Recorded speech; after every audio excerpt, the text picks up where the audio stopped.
Hey guys, welcome to Homework 26. Just as a reminder, report cards are going to be finalized this week.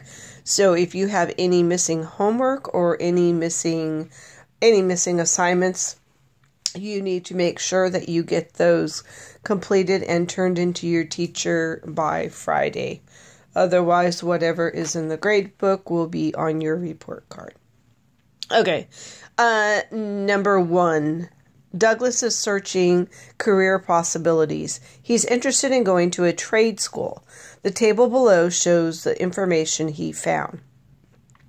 So a trade school, guys, is just where they teach you to do different trades. Like you could be maybe a carpenter, maybe an auto mechanic. So the trades that they chose in this table is a plumber, an electrician, and a house painter. Okay, these are things that you don't necessarily learn to do in college, so that's why it's called a trade school. Anyways, it says, based on the information in the table, how much more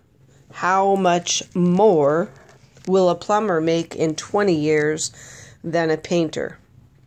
Okay, so for the sake of this problem, we're not concerned about the electrician.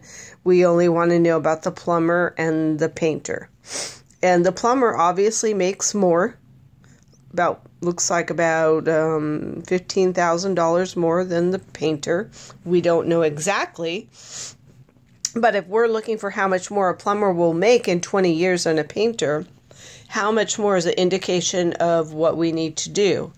So if this guy makes more and this guy makes less, and we want to know how much more he makes, that's telling us to go ahead and subtract, okay? But once you subtract, that's not your answer. It's not just saying how much more does a plumber make than a painter. It says how much more will a plumber make in 20 years than a painter. So you need to subtract, and then you need to figure it out for how much would that be in 20 years. So whatever you get, you need to multiply. Okay? You do the math. Number 2. Jose and his 4 friends shared a pizza dinner. The cost of the meal was $38, including the tip. If they shared the cost of the meal equally, how much would each of them pay? So it's Jose and his 4 friends shared the dinner. The cost was $38. If they shared the cost, how much would each of them pay? So Jose and 4 friends, how many people is that? That's 5 people. 5 people to share the cost of the dinner, which was $38. So if 5 people are going to share the cost, what would I have to do with this $38? Hopefully you're telling me, Mrs. Booth, we need to divide, and then I would say you are correct. So it's going to be not 5 people divided by 38. It's the $38 is getting divided by the 5. When you have problems like this, guys, be very careful on how you set it up, because the guy that goes inside of the house is what's getting divided up. The guy that goes on the outside is what's dividing it. So we have $38, which is getting divided by 5 people. Okay? Do the math. Number 3, when I was working these problems out, I accidentally wrote the answer in here, so I whited it out, and that's the reason why there's no lines. Don't worry about that. There will be lines on yours. Just go ahead and fill this in. It says, and we've done this problem before. If you've done your homework, you'll be familiar with it. Marty worked 19 and a half hours last week. He earned $8.50 per hour. What were Marty's earnings last week? Record your answer in the grid below. Be careful to use the correct place value. Well, if he earns an $8.50 per hour, and he worked 19 and a half hours, what do we need to do? $8.50 per hour, and he worked 19 and a half. Well, if you said multiply, you're correct.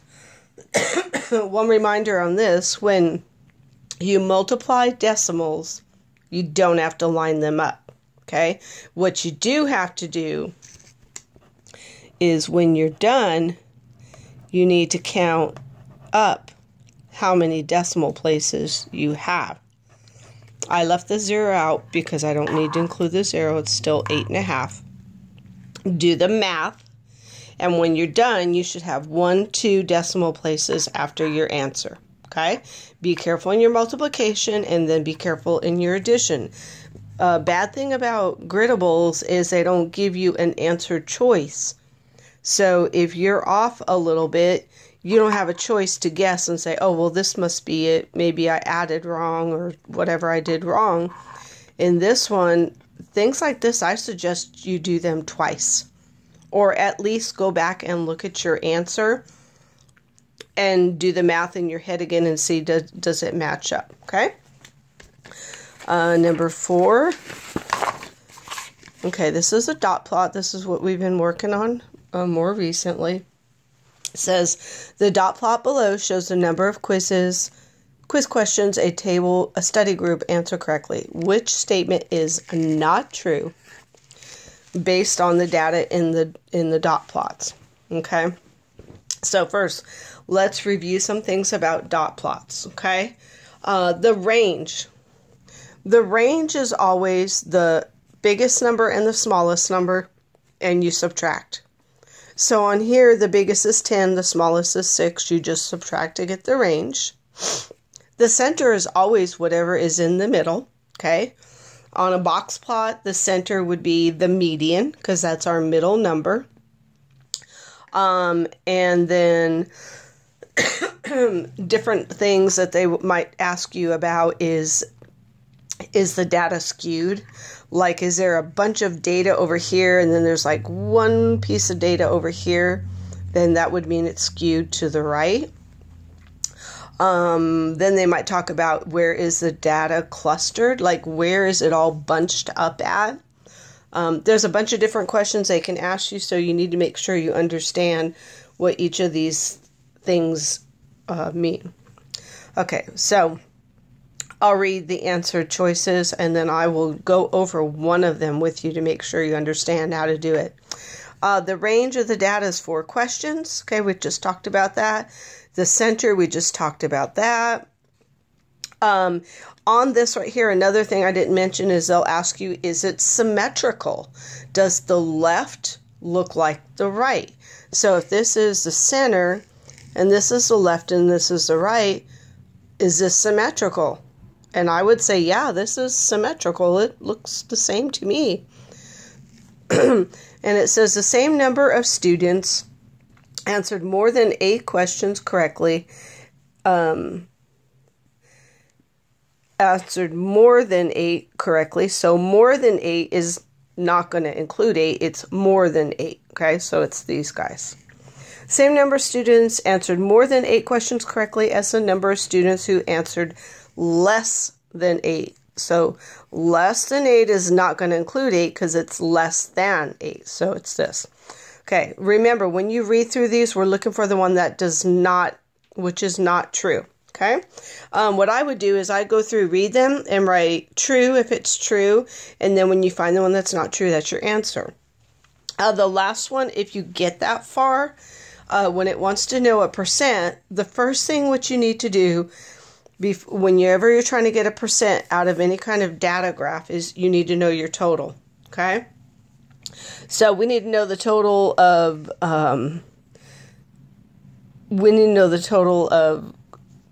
quiz questions. So there's 1, 2, 3, 4, 5, 6, 7, 8, 9, 10, 11, 12. There are 12 questions. And then it says, or there are 12 people, sorry. These are the amount of questions that they got correct. So I read that incorrectly. So this is 2 people got 6 questions correct. 3 people got 7 correct. 2 people got 8 correct. 3 got 9 correct, and 2 people got 10 correct. Okay, and these are how many kids there are. Okay, so it says 30% of the students answered 9 questions correctly. So we need to know, this says 3 students, but is that 30%? It's a whole number, but it's not telling us the percent. And remember, percent is always out of 100. So there are 3 out of 12. You can either try to find the pattern, or you can simplify this, and then you should get your answer that way to see if 3/12 is 30%, and if that's true or not true, okay? And you would do the same for no matter what kind of graph they give you. If it's a bar graph, if it's a histogram, you would need to do it that way, okay? Okay, number 5 is the stem and leaf plot. So remember, stem and leaf are just as it tells you right here in this key. Okay, 2, and then the line in between it and the 1 means 21. So here we have numbers 21, 28, 28, 29, 30, 35, 38, 40, and so on. Okay, so things they might ask you in here, they might ask you for the median. They may want to know what is the mode. The mode is the number that happens the most. The median is the number that is in the middle. They may ask you for the range. So the range is your highest number, subtract your smallest number. So here, if they asked you for the range, the biggest number is 55, and my smallest number is 21. 21 smallest, 55 biggest. You just subtract the smallest from the biggest. They may ask you for the spread. So the spread of the data is, it's similar to the range, but it's a little bit different. Okay, so it's kind of like if you have a sandwich piece of bread. Okay, here's your bread, and you take out the peanut butter, and you're going to put peanut butter, and you're going to take the knife or whatever you use, and you're going to spread the peanut butter from all the way back and forth. So the spread is from the beginning to the end, okay? So you're spreading that on there. So our spread in this stem and leaf is 21. We start at 21. And we go all the way through to 55. That would be our spread. Now, our range is, you would do the math. 55 minus 21, and that would give you your range. So that's what I mean by they're similar, but they're not the same, okay? So you go through here. When it asks you for the median age, what I would do is I would count how many numbers do I have. So I have 1, 2, 3, 4, 5, 6, 7, 8, 9, 10, 11, 12, 13, 14, 15. Best thing to do is you either want to go halfway in, or to be safe, I would do this. I would start writing out my numbers. As long as there's not too many, I would write all my numbers in order from least to greatest. So 21, 28, 28, 29, 30, and so on until you have all the numbers all the way up to 55, and you can get your median that way, okay? I think that should be good enough to get you going on that one. Number 6 is a box plot. So just to review, this number is your smallest number, it's your minimum. This number is your largest number, it's your maximum. Now the maximum is not where the number line ends, it's where the end of the whisker is. So the end of the whisker is here, so I know 67 is my minimum. And this whisker ends here, so I know 75 is my maximum. The line inside the box is always your median. Now, it doesn't look like it's in the middle, but it is according to the numbers, which we don't have all of the numbers. We do know some numbers. This is half of your data. So half of your data is here and half of your data is here. Okay? And each one of these represents what we call a quartile or a quarter. So a box plot is split into 4 equal parts. So it's quartile 1, quartile 2, quartile 3, and then 4. They don't look equal.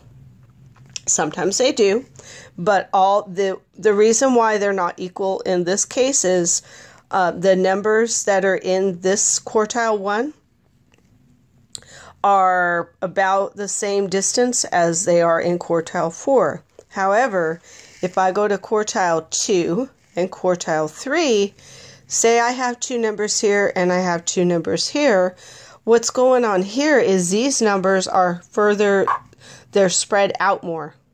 Okay? So, and you can see this is 69 and this number is 70.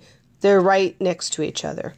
However, 70 to 73 gives you the numbers are more spread apart, and that's why this box looks longer. It doesn't mean that there's more numbers in here. There's the same amount of numbers. They just are spread out more. When the quartile is smaller, it means the numbers are closer, and when a quartile is bigger, it just means they're spread out. Okay, so we get the range the same way we do a dot plot or a stem and leaf. It's the biggest number subtract the smallest number. The center is always your median, and your median in a box plot is always in the box. We can tell the biggest, the biggest, the smallest, the shortest, the tallest, the minimum, the maximum are always your smallest number and your biggest number. And see if you can go ahead based on what I told you and figure out which one is correct here. And we're looking for which statement is true based on the data. So we're looking for the one that is true, where on this one up here we were looking for the one that's not true. Be careful. So this one we're looking for true. Okay. Number 7. Now guys, let's see, did I put it? I don't have it on here, but I will have it when it's printed out. I will have your star formula chart on the back for area. Please, the last homework that we did where it involved area, a bunch of you put in a formula for volume, and there was no volume. And however you had the volume formula correct, it wasn't asking for volume. And that's a common mistake, okay? So the best thing you can do is to make sure you use your cubes. Make sure if you've memorized the formula, that's awesome. But still, please check your formula chart, because guys, teachers make mistakes and we've been teaching it for a while. So obviously you guys can make a mistake, and I would hate to see you get a problem incorrect because you said, I know this is a formula, but you didn't go back and check and you forgot something or you got the wrong formula. Another thing is your test is always going to tell you the shape that you're looking for. So if you're confused about a parallelogram and a trapezoid and you see the picture, look in the title or in the statement. It's going to tell you what it is. And then get the formula to match the picture. Don't guess. Okay, please don't guess. Okay, a rectangle has an area of 172.8 square centimeters. The width is 12.8 centimeters. What is the length? So we're looking for the length of a rectangle when we're given the area and the width, okay? So on your formula chart, you'll see area for a rectangle is either length times width or area equals base times height. All you have to do is plug in the numbers, guys. Some of you have already realized how easy this is if you're careful and if you know where the numbers go, okay? So you take what they give you and put it in its place. All right, so for this one, we're going to use the length times width because that's what it talks about in here.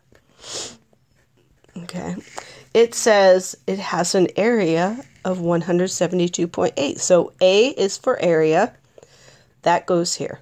Okay, sometimes we're going to look for area. Sometimes we're not going to look for area. Sometimes we're going to look for a dimension. Okay, in this case, we're looking for the dimension. It says the width is 12.8. What is the length? So I don't know the length, but I do know my W is 12.8. Okay, and this says 172.8 equals L times 12.8. Now we're trying to find the L, but that L is connected to this guy, and maybe I should do parentheses so it's easier to see. The L is connected to the 12.8 by multiplication. And whenever we want to solve for a variable, we always have to do the inverse operation or the opposite. So if this is multiply, then that means I have to divide. And whatever I do to one side, I should have put that there, I have to do to the other side, okay? So it's going to be 172.8 divided by 12.8. And I'll show you guys that because this is going to be a little bit confusing because that decimal, okay? 172.8 divided by 12.8. Whenever you are doing division and you have a decimal, you always want to take the guy on the outside and make him whole. So you want to move as many decimal places to the right to make him whole, okay? So in order to make this guy whole, I got to move him over one place. Then whatever I do to the outside, I have to do to the inside, okay? So that moves my decimal here. I'll put it up on top, and there you go ahead, and you got to divide, okay? It might take a little guess and check, but you can do it, okay? Number 8, we've done this one before too. A rectangular flower garden is 4.25 feet wide and 8.6 feet long. What is the area of the garden in square feet? Okay, so it's a rectangle, and we're talking about the area, and it gives you the dimensions. It gives you the length and the width, but it doesn't tell you the area. So area for a rectangle is length times width or base times height. And I'll use the length times width because that's how it's talking about it in the problem. We do not know the area because it says what is the area. So I'll just rewrite that. I know the length is 8.6. And then the width is 4.25. And this just means to multiply. Whatever you have something and it's in parentheses or they're side by side, that means to multiply. Multiply, you do not have to line the decimals up, but you do have to be careful when you're done and you get your final answer. You just multiply as usual, and then you need to have 3 decimal places from the right, okay? Number 9, 9, 10, and 11 are also area problems. For this one, the area of the trapezoid. First, the formula for a trapezoid is base 1 plus base 2 times the height, all divided by 2. Don't forget to divide by 2. Okay? Don't forget to divide by 2. This guy and this guy, you always divide by 2. Again, check your formula charts to make sure you wrote it correctly. Okay, this one doesn't give you the dimensions, but you can get the dimensions because it gives you the square unit. So over here, this base right here is 1, 2, 3, 4, 5, 6, 7, 8. 8 units. That's base 1. Base 2 is 2 units. And the height is always straight up and down. It's never slanted. We don't say stand slanted to get your height.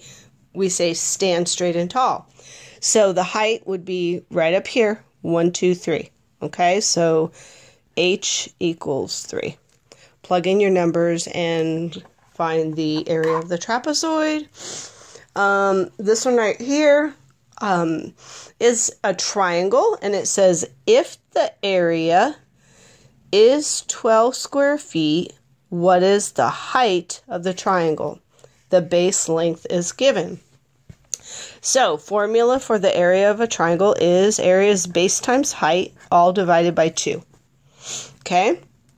So, this one is a little bit trickier. I saw this one, I was like, ooh, I better help them out a little bit on this one. Okay? So, the area is 12, so the A is 12. I'm going to write it down here. My base is 4, but I don't know the height. So, it's this. And it's divided by 2. Okay? This is the tricky part. But guys, it's not hard. Just do the math. Just do the operation. What is 4 divided by 2? I hope you said 2. And then just finish this off. Okay? This says 2 times h. In order to get the h by itself, you have to do the opposite, the inverse operation. Whatever you do to the right, you do to the left, or vice versa. This one right here is what we call a composite figure. It has a rectangle and a triangle on top of it, and it wants you to get the area. So you just get the area of the rectangle, and then you get the area of the triangle, and add them up. So this guy is going to be area equals length times width, and the triangle is area equals base times height divided by 2. So this one is easy. 12 times 8. Bam, you're done. This one is, the height is 4 feet, but what is the base? This is the base. What do you think the base is? This is the base. And it's directly across from this base over here. So obviously this base is also 12. Okay? Base times height divided by 2. Add them up and that will be your area. Okay, I see I'm running out of time on my timer here, so I'm going to start going a little quicker. Okay, this is number 12. Benjamin surveyed all of the students in his 6th grade class to find his classmates' favorite day of the week. The table below shows the results of this survey. Wow, that's a shocker. 10 people say Friday's the best day of the week. I'm with them on that one. Anyways, okay. So it says, how is the fraction of students whose favorite day of the week is Friday expressed as a decimal? So we're looking for the fraction of students whose favorite day is Friday, but we want it to be written as a decimal. Well, there are 10 kids who like Friday as their favorite day. Okay? But 10 out of what? It's, when we're looking for decimals, when we're looking for percents, it's always a part to whole relationship. So the 10 is the part. What is the whole? What do you think? Hopefully by now you recall what we've been talking about in class over and over and over and over. You need to add these up, okay? So we need to get the total of all the students, because there's 10 students out of all of them that like Friday. Some people like Saturday more. Some people like Sunday. So we need to know how many like Friday. So when we add them all up, it's 10 out of 25. And I need to get that as a decimal. So there's 2 things you can do with this. You can either set it up and to figure out what it is out of 100, and whatever you get up here will be your decimal. Or you can simplify this guy, and there is a rule that is attached to when you simplify this, and then you should know right away what percent it is. Okay? 13, this is very easy as long as you listen to what they're telling you and you follow the order and you label. Okay? The ratio of girls to boys. So whatever it is, it's girls to boys. Girls are first. at Arlington Elementary is 4 to 5. So the ratio of girls to boys is 4 to 5. Because remember, we can write ratios like this. I can say 4 to 5. I can say 4 to 5, or I can say 4 to 5. Either one, they're all the same. And that's all they did here, is they said girls to boys. They could have written it as girls to boys, or like I wrote it, okay? Either way, they mean the same thing. Which of the following proportions can be used to find G, the number of girls at Arlington Elementary, if the number of boys is 100? So what are we comparing? Ratios is always a comparison. What are we comparing here? I hope that you said we're comparing girls to boys, because that's what we're doing, okay? So at Arlington Elementary, girls to boys is 4 to 5. All right, but we want to know how many girls there would be if the number of boys were 100, okay? That's basically what we're doing. We want to know how many. They don't want us to solve it. They want to know, what does it look like? So you pick out the answer that sounds like what we're looking for. Basically gave you the answer, guys. Number 14. If an Amtrak train travels 57 miles per hour, which is a good estimate for the number of hours it will take the train to travel 217 miles. Okay, so guys, this one is pretty easy. You're basically trying to see if we know it goes 57 miles per hour, that's 1 hour, every hour. What is a good estimate? An estimate tells us it's not going to be an exact number. Okay, it's going to be close to it. Just be careful on this one, because if it goes 57 miles per hour, you want to be careful on, do I need to go higher or lower?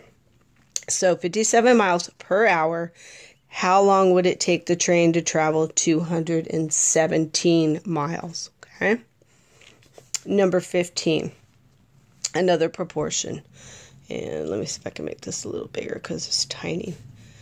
Okay. The chart shows the number of each color of marbles Kelly found when she opened a box of marbles.